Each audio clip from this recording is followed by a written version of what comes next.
This slideshow will focus on the American Revolutionary War and the battles within. The first thing we're going to look at is the troops, the actual armies themselves. The British Army, the Redcoats, they were one of the strongest nations in the entire world. They brought over troops very quickly at the beginning of the war, and they started out with about 32,000 troops at the beginning, and it just grew. These were disciplined, well-trained, experienced, well-equipped troops. So they absolutely 100% knew what they were doing. And on the other side, the Continental Army, the American Army, they really, really struggled with a lot of this stuff. They did not have good training. They did not have good equipment, not enough ammunition, not enough guns. Shoes were a big issue. I mean, anything, they just didn't have enough of it. People brought their own supplies often. But with all that, the other thing that happened is, about 230,000 men were in the Continental Army throughout the entire war, but the most they had around 20,000 troops. They just did not have that many troops because they couldn't keep them. They had a really hard time paying because the Continental Congress didn't have the power to put taxes on people.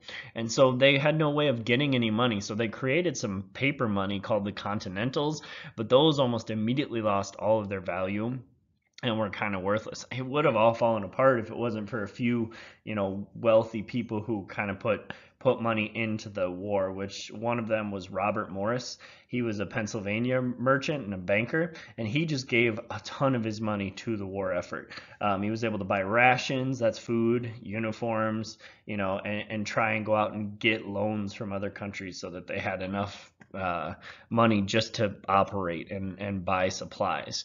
The other thing that was weird is there were a lot of deserters, so a lot of people from the Continental Army would leave and they would just walk away even though they had a commitment. And oftentimes this happened around the time that they had to get the crops out of the field. So the fields are ready, they're going, and there's really, really busy time when they have to harvest it and get those crops out of the field.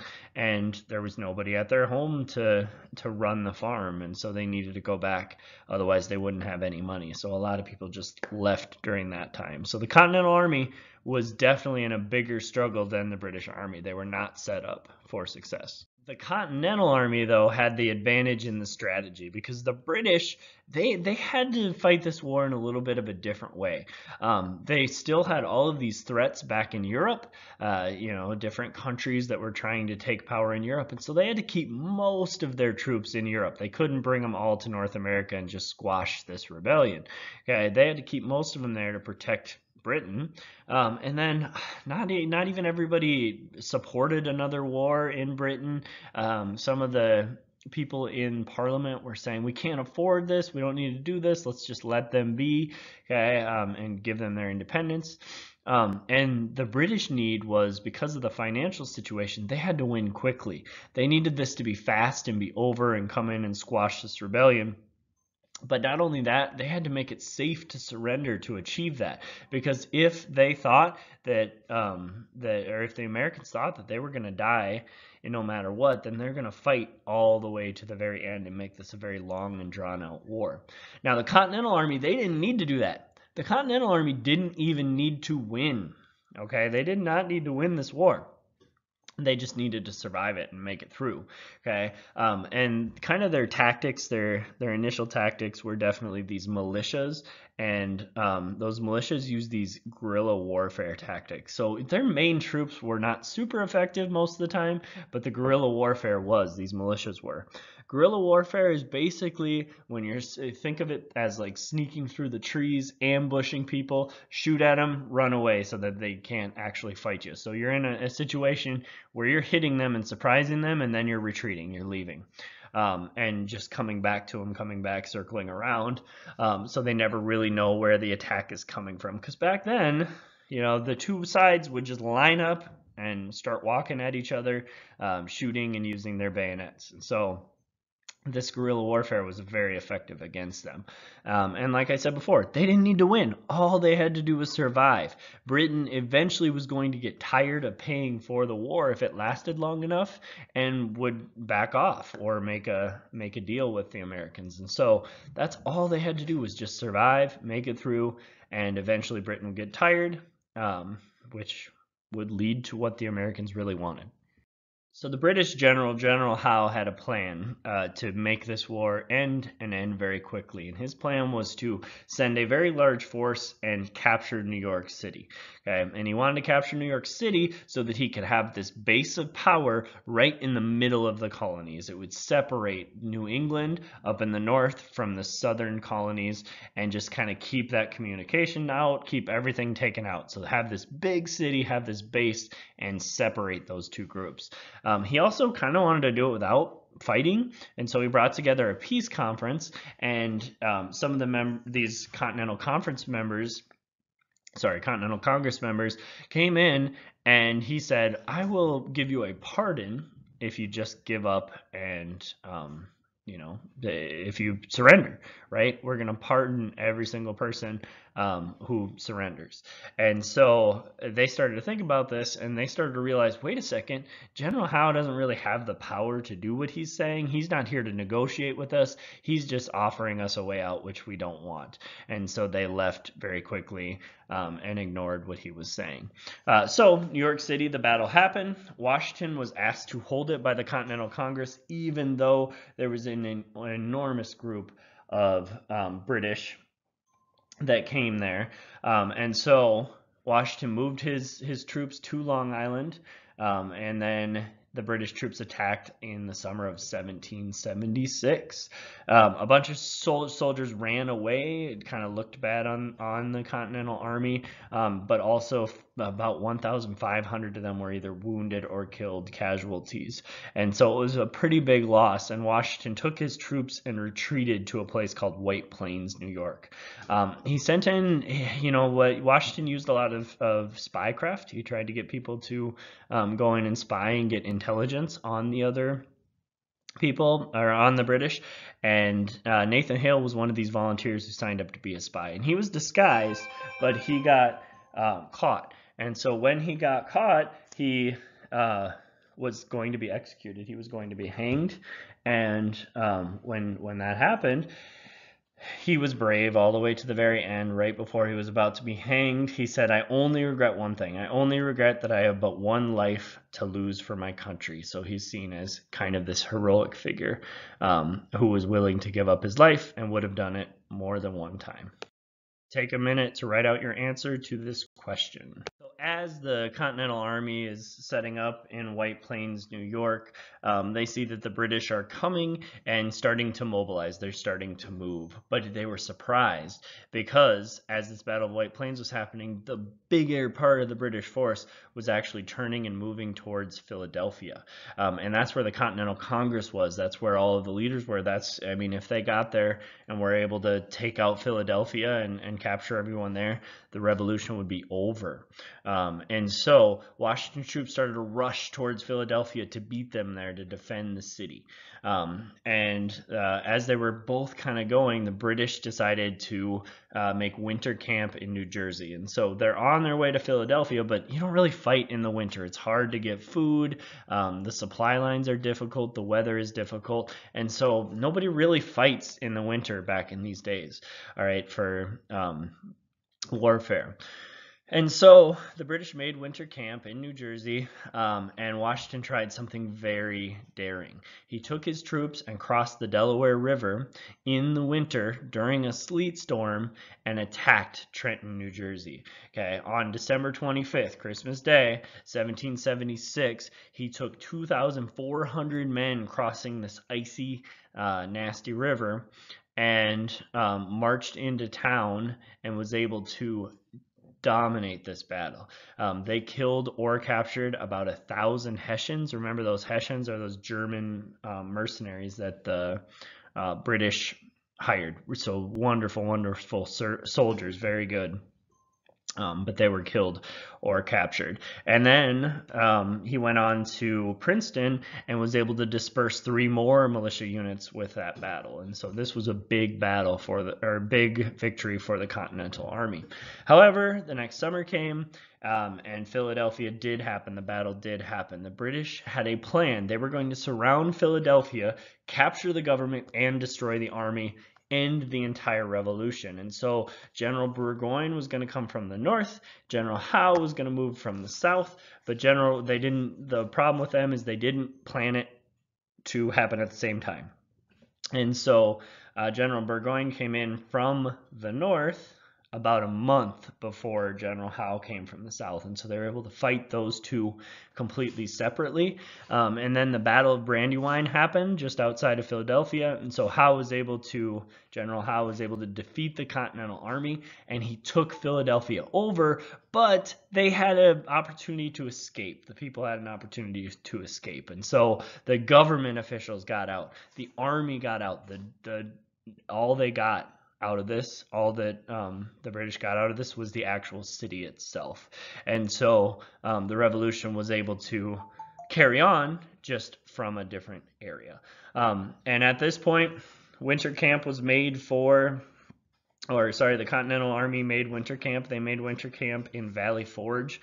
Valley Forge was a horrible winter for them.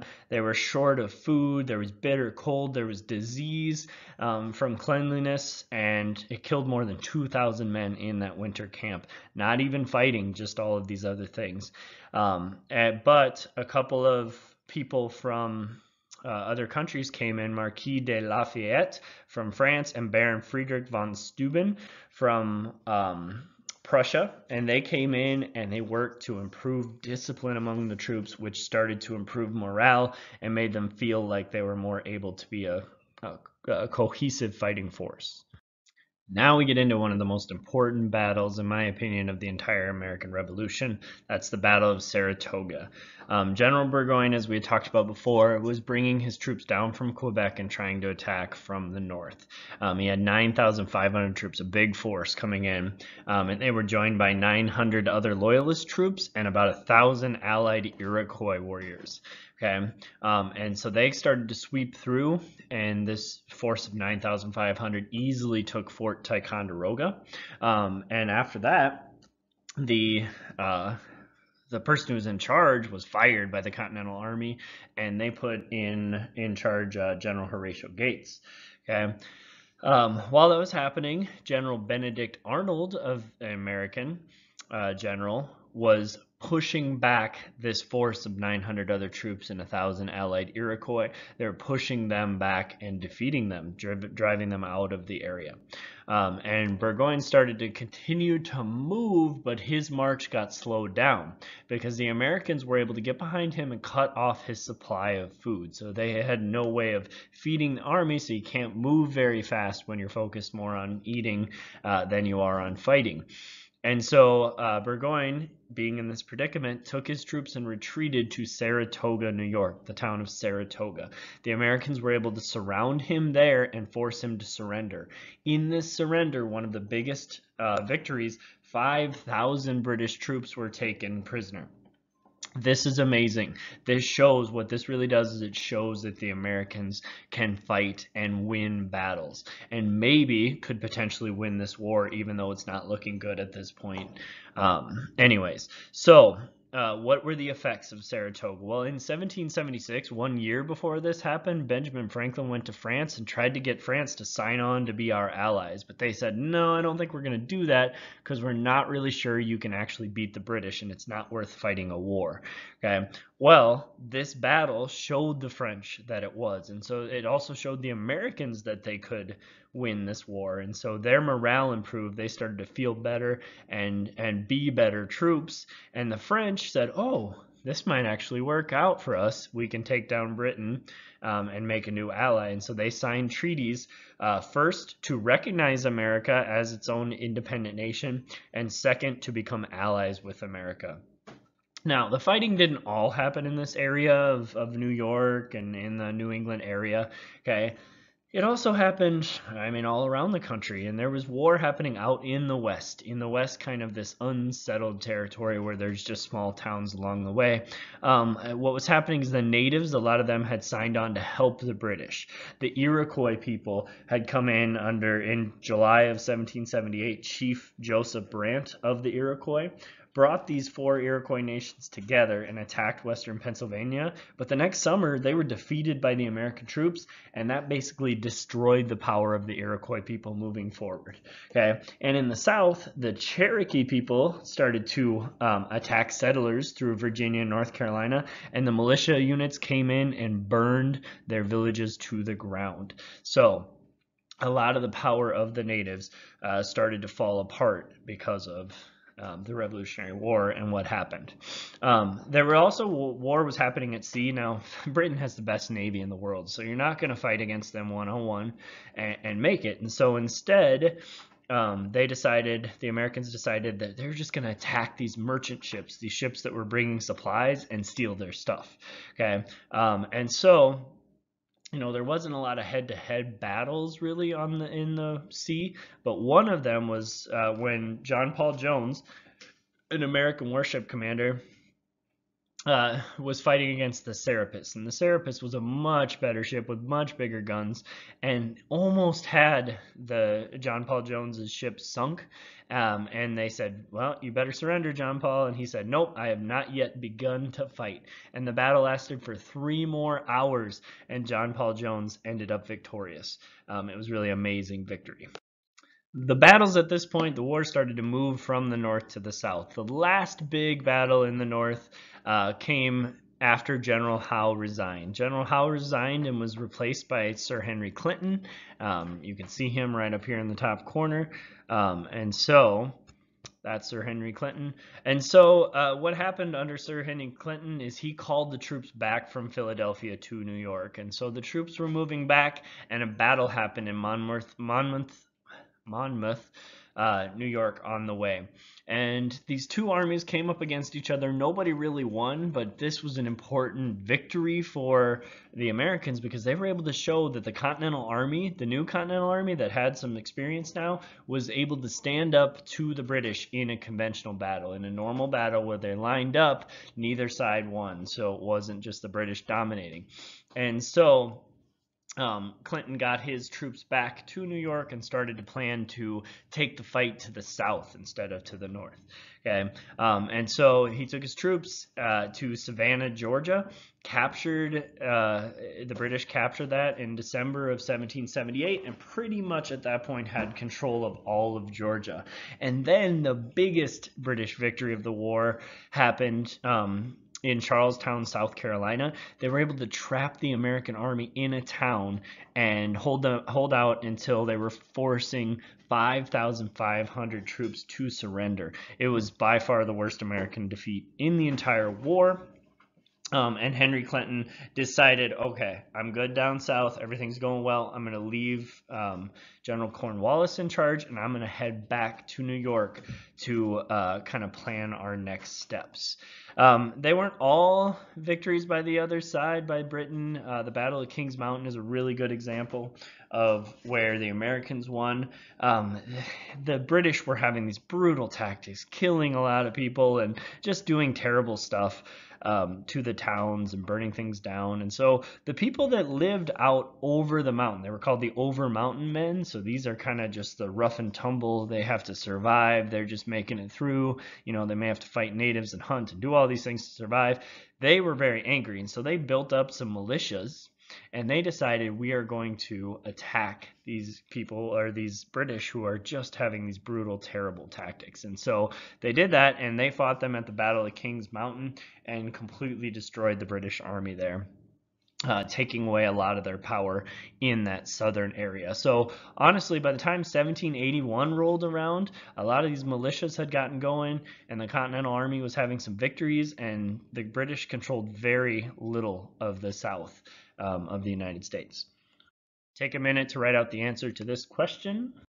All right, then the big victory in the South happened for the Americans. This was the Battle of Yorktown, and this basically ended the war. Okay, General Cornwallis joined up with Benedict Arnold. We heard his name before. He was an American general.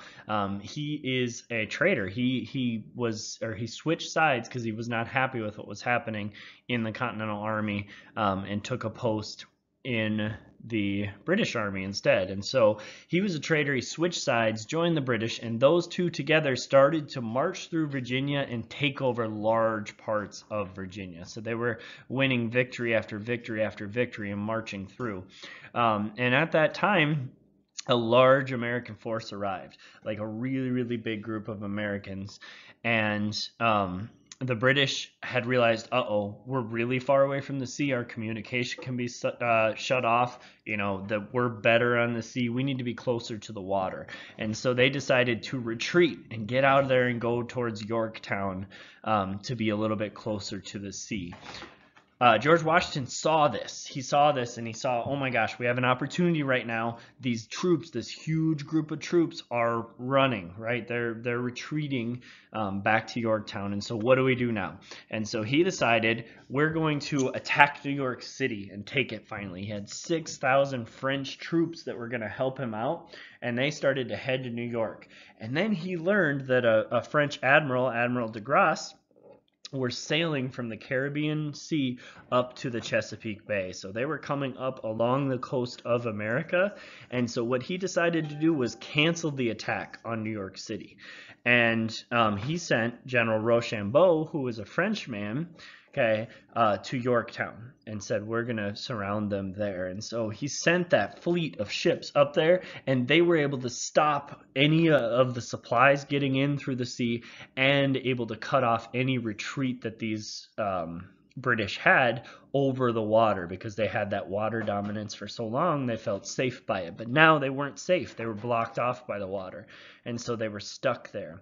And so on September 28, 1781, the American and French group surrounded Yorktown and started to wait them out. And on October 14th, 1781, a group of American soldiers under the direction of Alexander Hamilton, who was one of Washington's aides, led this attack and took over some really important defenses for the town of Yorktown. And so by a few days later, October 19th, 1781, the 8,000 British troops that were there surrendered, and the war was pretty much over at that time.